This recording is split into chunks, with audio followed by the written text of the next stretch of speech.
pats kačiakas priimti.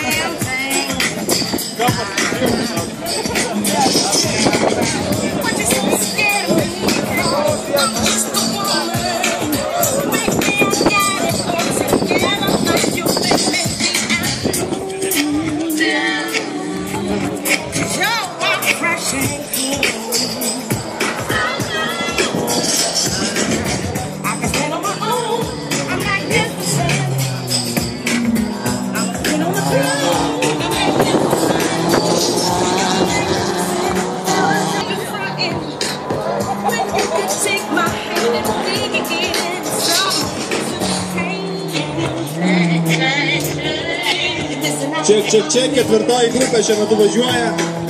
Kol kas pirmas su geriausiu ratų laiku yra Ugnius Ženavičius su Mitsubishi Evo. Trečiasis Latvijos Vatis Vasins. Minutė 47 su Honda Civic. Tai rezultatai pirmojo rato kol kas tokie. Kas tik prieini prie scenos gali labai lengvai viską patikrinti. Fastmap.lt